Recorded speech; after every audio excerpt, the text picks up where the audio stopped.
Et nous en venons aux affaires culturelles. La parole est à Karine Roland. Oui, avec un programme chargé ce soir, nous avons une dizaine de délibérations. Donc, pour commencer, le soutien à 2 grands établissements culturels du 18e, établissements culturels ou lieux de création, à commencer par la Cité internationale des arts, puisque vous savez que la Cité internationale est située en partie sur les bords de Seine et en partie à Montmartre, dans la superbe cité Norvin. Il s'agit par la délibération concernée de permettre à l'association qui gère la Cité internationale des arts de poursuivre son programme de rénovation d'ateliers et d'achat de mobilier et d'outils de travail, notamment dans la Villa Radet, dont je rappelle qu'elle est souvent ouverte au public. Ça sera de nouveau le cas en novembre avec le très beau festival Vision d'Exil, avec l'atelier des artistes en exil, qui était dans le 18e jusqu'à il y a peu. Deuxième délibération, le bal. Lieu d'exposition dédié à l'image contemporaine, qui bénéficierait par cette subvention d'un soutien supplémentaire à l'aide dont au soutien dont nous avons déjà parlé en décembre puis en juin dernier, une subvention à titre exceptionnel d'un montant de 20 000 € pour financer la réalisation de travaux d'étanchéité sur la verrière de l'établissement. Puis viennent des délibérations concernant des interventions artistiques visant un embellissement de l'espace public dans le cadre du budget participatif. Ce projet est intitulé « Des couleurs éclatantes à la Goutte d'Or et à la Chapelle ». Il a été voté il y a de cela 2 ans. Il s'agit par cette délibération de proposer à l'association Esquisse de travailler, le travail a déjà été bien entamé, avec des habitants de la Goutte d'Or pour réaliser une fresque sur les murs de la bibliothèque de la Goutte d'Or. Puis, l'octroi de subventions à des associations locales ou partenaires pour le développement de projets culturels dans le 18e arrondissement, dans le cadre du dispositif appelé l'art pour grandir. Il s'agit là d'éducation artistique, aspect particulièrement important de la politique culturelle parisienne et à laquelle nous sommes très attachés, quels que soient les quartiers, dans le 18e arrondissement. L'art pour grandir, ça existe depuis 11 ans. S'y ajoutent bien sûr les activités en temps périscolaire depuis 2014. Cela peut prendre de multiples formes. Je citerai, pour ne parler que de lui, le nouveau dispositif mis en place à Gérard Philippe avec le Conservatoire municipal d'arrondissement et qui va permettre à ce collège de bénéficier d'une classe à horaire aménagé théâtre. Ça, c'est l'art pour grandir. La délibération concerne aussi, je le disais, tout ce qui relève du temps périscolaire, avec 7 structures concernées, dont le théâtre de la ville, pour un montant de 242 000 €. Puis viendront les associations culturelles intervenant au sein des quartiers classés politiques de la ville, dont Maya Akari a amplement parlé, avec les Serruriers Magiques et leurs ateliers artistiques pour enfants, l'association Ma Goutte d'Or, qui propose des ateliers multimédia et audiovisuels, l'Intestine, la compagnie chorégraphique de Laetitia Angot, qui intervient sur l'espace public à la porte de la chapelle et propose aux habitants, à tout à chacun, de danser avec eux. L'Éclaboussé, très important, qui propose des ateliers de danse contemporaine pour personnes âgées. Je dis très important parce que ces initiatives sont rares et méritent d'être soulignées, avec le soutien du club Charlotte à Charles-Hermite.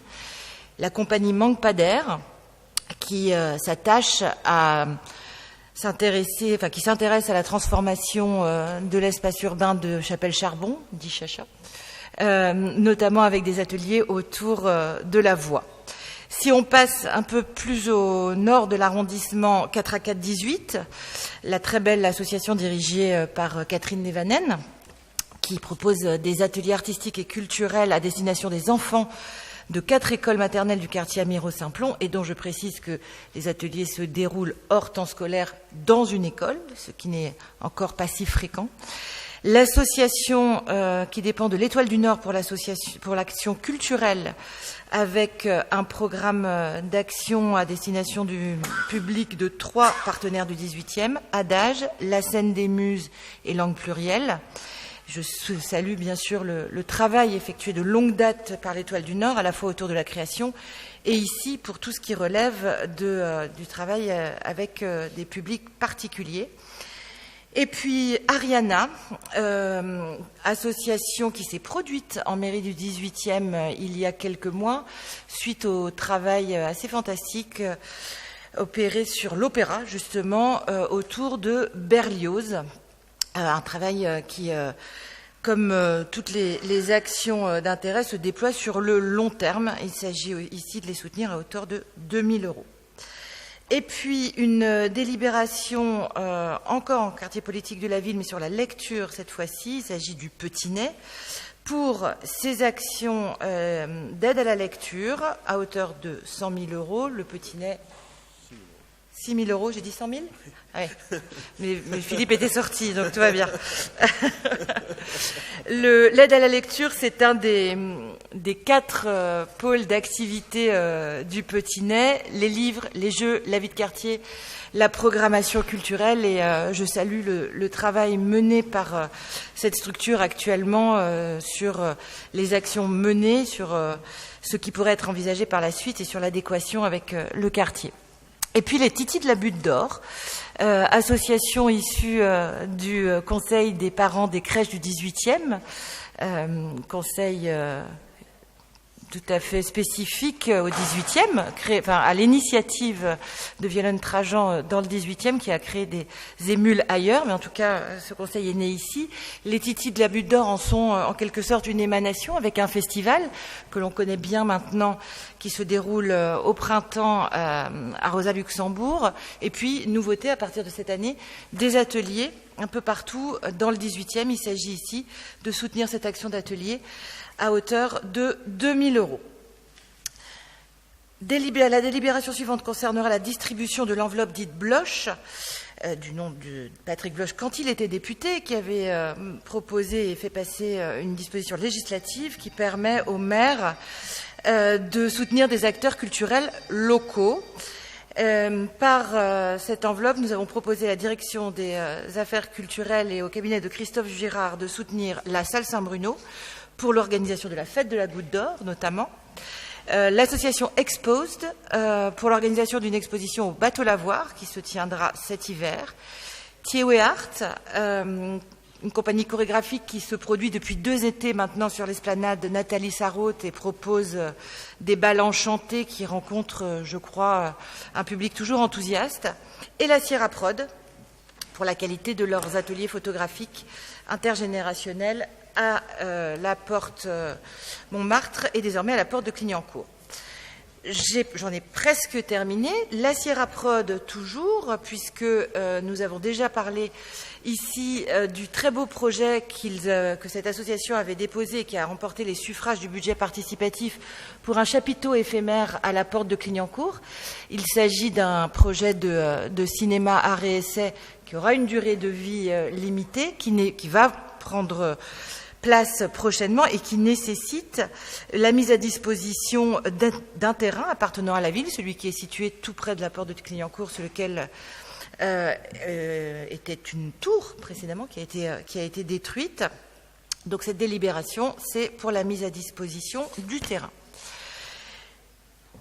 De nouveau, octroi d'un permis de construire, cette fois pour l'association diocésaine pour la basilique du Sacré-Cœur, parce que la crypte de cet édifice tout à fait exceptionnel nécessite des travaux, notamment des travaux de mise en accessibilité et des travaux de sécurité. Il s'agit par la présente délibération d'octroyer le permis de construire. Et puis une dernière et nouvelle subvention à destination du MAMA, MAMA voulant dire marché des musiques actuelles. Il s'agit là d'une manifestation qui prend place dans le 18e depuis, j'allais dire 10 ans, peut-être un peu moins. C'est un événement très important. Il se qualifie comme le plus grand rassemblement français de la filière musicale, donc à la fois à destination des professionnels, mais aussi avec de nombreux événements ouverts au public. Et cette année, le MAMA innove avec son village, le village MAMA, qui sera situé sur le boulevard de Rochechouart, et dans le cadre duquel des activités seront proposées uniquement au grand public. Pour cela, il vous est proposé une subvention d'investissement d'un montant de 10 000 €, notamment pour de l'achat de matériel et de signalétique. Merci beaucoup Karine pour cette présentation complète. Est-ce qu'elle appelle des demandes de prise de parole? Je vois Pierre-Yves Bournazel, Philippe Durand, Loïc Lorenzini, et puis on passera au vote. Pierre-Yves Bournazel. Merci Monsieur le maire. Merci à Madame la première adjointe pour la présentation de ces délibérations importantes. Il ne vous a pas échappé que l'association Cavé Goutte d'Or nous a déposé sur table un certain nombre de questions que vous avez été saisis, je crois, par courriel. Je voudrais simplement avoir les réponses de la mairie, puisque c'est un peu en discutant. Moi, j'ai sur la table à Mesdames et Messieurs les conseillères et conseillers formant le conseil du 18e arrondissement par courriel, adressé également au maire du 18e. Notre association a pu prendre connaissance ce matin des projets de délibération qui seront soumis à votre vote ce soir, 16 septembre 2019, en prévision du prochain Conseil de Paris qui se tiendra du 30 septembre au 2 octobre 2019. 3 points sont abordés, et c'est sur ces 3 points que je voudrais avoir la vision de la mairie de Paris pour me faire un jugement. Premier point sur le projet des couleurs éclatantes à la Goutte d'Or et à la Chapelle. Deuxième point à soulever, les subventions réparties entre 4 associations au titre des projets culturels élaborés dans les quartiers populaires de la politique de la ville. Et troisième point, ce sera sur la subvention d'équipement en faveur du comité Action Logement, mais ce sera plus tard lié au projet de requalification du passage Boris Vian et des arcades de la rue de la Goutte d'Or. Est-ce que vous avez eu ce courrier ? Alors, on va vérifier. Mais on l'a peut-être reçu aussi. Mais alors, ce que je propose, de toute façon, on connaît tout à fait très bien les revendications de Cavé de Goutte d'Or, donc on pourra répondre à tout ça, ne vous inquiétez pas. Alors, le premier point de mon intervention, c'était non, mais pas du tout. De relayer ces questions-là pour faire un jugement sur notre position, tenant compte de l'avis tout à fait important de l'association Cavé Goutte d'Or qui fait un formidable travail sur le terrain, mais d'avoir l'avis de la municipalité, bien sûr, sur ce sujet, afin de décider de notre vote. Je voudrais intervenir simplement rapidement sur la question des bibliothèques, puisque c'est un sujet absolument important, et on a évoqué des subventions à des structures associatives qui font un travail remarquable dans l'intérêt général de nos quartiers. Les bibliothèques sont des lieux où l'on travaille, où on se cultive, où on apprend aussi la langue française. Et c'est la raison pour laquelle je porte une idée qui me semble absolument majeure, qui est que nos bibliothèques municipales puissent s'ouvrir davantage aux Parisiennes et aux Parisiens, étendre leurs horaires. Elles ne sont ouvertes que 38 heures par semaine à Paris, contre 78 à Londres et 98 à Copenhague. Alors il ne s'agit pas de dire que du jour au lendemain, on va les ouvrir comme à Londres et à Copenhague, mais comment la ville de Paris, comment la mairie du 18e travaille depuis plusieurs années, ça serait peut-être la question, pour réfléchir à l'extension de ces horaires de bibliothèque, que ces horaires s'adaptent au rythme de vie des Parisiennes et des Parisiens, quel que soit leur âge, quelles que soient leurs conditions sociales, leur volonté de venir ici apprendre la langue, se cultiver, se reposer, partager un moment de convivialité. Ce sont des lieux vraiment très importants dans nos quartiers. J'ai fait une proposition, c'est de pouvoir étendre ces horaires en s'appuyant notamment sur les jeunes en service civique venant des filières littéraires, en s'appuyant ainsi sur le travail réalisé notamment par le rapport d'Éric Orsena et de Noël Corbin, que j'ai soutenu et que j'ai relayé à plusieurs reprises au Conseil de Paris. Et sur le plan national, je voudrais savoir comment la mairie du 18e et la ville de Paris ont avancé sur ce sujet majeur. Merci. Philippe Durand. Simplement NPPV 417. C'est noté. Loïc Lorenzini. Merci Monsieur le maire, merci Karine Roland pour la présentation de ces délibérations qui montrent encore une fois toute la richesse et l'étendue des offres culturelles dans le 18e. Je voulais juste revenir sur une délibération, la DEAE 275 concernant la subvention au MAMA. Effectivement, le MAMA fait un gros travail avec ce festival depuis 10 ans, dont profitent les habitants et les professionnels du 18e de Paris, toute la France et les habitants. Mais vu le montant de la subvention qui est proposée, subvention d'investissement pour investir dans des éléments de scénographie, je m'abstiendrai sur cette délibération. Merci beaucoup. Alors, je découvre en vous parlant la lettre de Cavé Goutte d'Or. Je n'ai pas l'habitude de répondre aux associations qui nous écrivent à 17h comme ça, mais je vais quand même donner quelques éléments.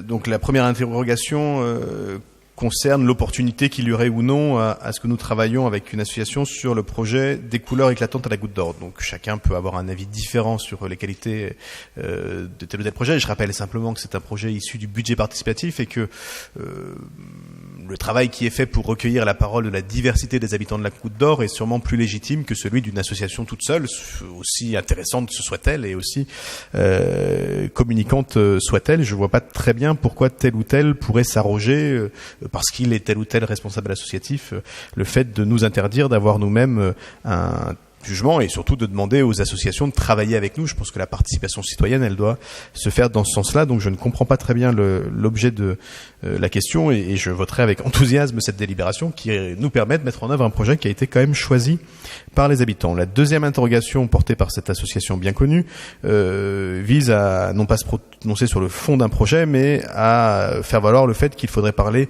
non pas de quartier populaire mais de quartier prioritaire. Donc moi, les débats sémantiques, je les laisse à ceux que ça passionne.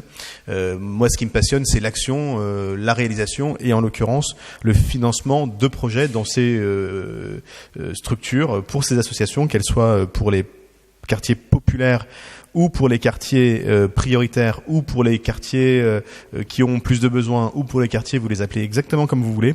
Mais je ne crois pas qu'un problème sémantique doive nous empêcher de voter des délibérations aussi essentielles pour permettre justement aux associations de ces quartiers-là de travailler. Et la troisième interrogation porte sur une délibération qui sera étudiée plus tard au sein du conseil d'arrondissement. Donc nous aurons le débat quand Michel Lerneuf pourra la présenter, puisque c'est la subvention pour le CAL, pour permettre au CAL de quitter son local actuel, pour nous permettre d'avancer enfin sur la question des arcades de la Goutte d'Or. Donc je prends acte de cette interpellation et de ses formes, mais je redis mon enthousiasme pour le vote des délibérations qui sont présentées à notre conseil. Peut-être Karine, un mot sur les autres éléments qui ont été évoqués, puis on passera au vote. Oui, alors rapidement, parce qu'on pourrait en parler des heures, sur les bibliothèques. Je vous rejoins, le rapport d'Éric Orsena et Noël Corbin est excellent. Il est d'autant plus intéressant qu'il a été réalisé sur l'ensemble de la France. Ce que dit ce rapport, c'est effectivement que les bibliothèques ne sont pas que des lieux où on emprunte des livres, que ce sont véritablement des lieux de vie, des lieux de service au public et qu'il convient de les développer en ce sens. Pour ce qui est des horaires, ce qu'il dit bien aussi, c'est que les horaires, dans l'idéal, doivent être adaptés aux horaires de vie des habitants. À Paris, c'est compliqué parce que il y a du monde tout le temps. Donc ouvrir tout le temps, ça peut être assez lourd pour les personnels, pour les équipements eux-mêmes. Néanmoins, vous savez que une expérimentation est menée en ce sens. Nous avons été bien sûr très volontaires pour y participer. Le lieu qui était le plus indiqué, parce qu'il faut des lieux qui seraient suffisamment fréquentés, c'est la bibliothèque Sabatier, qui, entre-temps, a été fermée pour cause de travaux d'envergure. Néanmoins, dans ce rapport, dont je redis la qualité, il est souvent fait mention aussi de la médiathèque Vaclav-Havel, qui est citée comme un lieu assez précurseur de ce que peut être une bibliothèque qui accueille tout un chacun pour des usages très divers, avec des personnels très divers. Dans les bibliothèques, il y a effectivement des bibliothécaires. Ils sont essentiels à la sélection, à l'entretien, à la mise en main des ouvrages, des documents, d'ailleurs, on devrait dire, parce que les bibliothèques ne sont souvent pas que des bibliothèques, mais des médiathèques. Il peut aussi y avoir des médiateurs. C'est ce qui est fait à Vaclav-Havel. C'est en ce sens que nous travaillons sur la meilleure adéquation possible, toujours, entre un établissement et un territoire. Et effectivement, Vaclav-Havel n'est pas Robert Sabatier, qui n'est pas Jacqueline de Romilly. Donc nous continuons pour aller dans le sens de ces bibliothèques lieux de vie. Pour ce qui est des ouvertures le dimanche, eh bien je vous le disais, dans le 18e ça n'a pas été possible parce que Robert Sabatier est fermé. D'un point de vue plus global à Paris, c'est en cours. Ça nécessite évidemment une pratique du dialogue social longue et qui peut parfois être un peu houleuse, mais ça fait partie incontestablement des axes de travail de la ville à l'avenir, encore une fois dans le respect de chacun, ceux qui fréquentent les bibliothèques comme ceux qui y travaillent. J'ajoute que, autre élément, on pourrait en parler longtemps, mais très positif et l'occasion pour moi de saluer les équipes des bibliothèques du 18e, c'est le développement quand même très massif des bibliothèques hors les murs. Hors les murs toute l'année, dans les parcs, à Binet, dans beaucoup de parcs et jardins du 18e, ce qui a quand même un double impact positif, à Tchaïkovski, pour rendre le livre disponible directement aux usagers des parcs, et puis spécificité du 18e que Karine Roland a impulsé, puisque dans le 18e, le 18e est le seul arrondissement, et le premier arrondissement dans Paris à avoir exigé et obtenu que quand nous fermons des bibliothèques pour les travaux, nous puissions ouvrir de façon plus réduite, mais nous puissions ouvrir des bibliothèques temporaires. Nous l'avons fait à Binet dans le local qui sera un local dédié aux habitants pendant plusieurs mois, permettant notamment aux enfants des écoles de continuer à avoir accès aux livres, et puis ici même à la mairie d'arrondissement pour permettre à ce que la bibliothèque Robert Sabatier ne ferme pas complètement, mais que les usagers habitués à aller à Sabatier puissent venir ici à la mairie pour chercher des livres. Et je pense que c'est un élément important de mise à disposition des livres. Et puis j'ajoute un système malheureusement pas assez connu, mais qui devrait être plus largement diffusé, qui est aussi un grand succès, en tout cas dans le 18e, mais sans doute dans tout Paris, c'est le service de portage de livres. Parce que c'est bien d'avoir des bibliothèques, mais c'est bien aussi de permettre aux personnes qui sont moins mobiles de disposer de livres. Et ça fait un lien social très fort quand des personnes, en général des services civiques, peuvent aller amener des livres essentiellement, disons les choses, aux personnes âgées, qui sont les plus friandes de ce service, mais c'est aussi une façon de faire rentrer le livre chez les gens, et c'est un beau succès qui mériterait d'être mieux connu, parce qu'on est capable de faire encore plus. Encore faut-il qu'il y ait plus de demandes, et pour qu'il y ait plus de demandes, il faut faire connaître ce système de portage des livres qui est très bien, qui est très réussi. Si on en a fini sur ces questions, je vous propose de soumettre aux voix ces délibérations, à commencer par la DAC 249, qui est pour. Unanimité, elle est adoptée. DAC 271, même vote. DAC 311, même vote. DAC 318, même vote. Oui, pardon, Pierre-Yves Bournazel, allez-y. Non, sur les délibérations qui ont été portées à notre connaissance par l'association Café Goutte d'Or, j'entends vos réponses. Nous allons voter les délibérations, mais il n'est pas inutile d'entendre les demandes de l'association, notamment sur la deuxième délibération. Même si c'est de la sémantique, c'est pas tout à fait inutile de l'entendre et de prendre en compte peut-être pour la suite les propositions de l'association. Voilà. Le problème de la sémantique, c'est qu'il y a ceux qui sont pour une version et ceux pour une autre, et c'est relativement bien réparti dans la population. Voilà pourquoi moi je me fixe l'idée de ne pas en faire un sujet majeur, mais il faut bien sûr écouter l'ensemble des revendications de tout le monde. Alors, j'en viens à la DAC 417. Non, 417, c'est les gestions de bibliothèques. Donc, c'est des associations gérantes de bibliothèques. D'accord. Alors, qui est pour ? Qui est contre ? Qui s'abstient ? Qui ne participe pas au vote ? Philippe Durand. Elle est adoptée. DAC 581, Église du Sacré-Cœur. Qui est pour ? Unanimité. DAC 684, même vote. DAC 701, même vote. DAC 702, même vote. DLH 171 pour l'aide en nature à Ciraprod, même vote. Et DAE 275, Mama, qui est pour, qui est contre, qui s'abstient, qui ne participe pas au vote. Elle est adoptée. Je vous en remercie.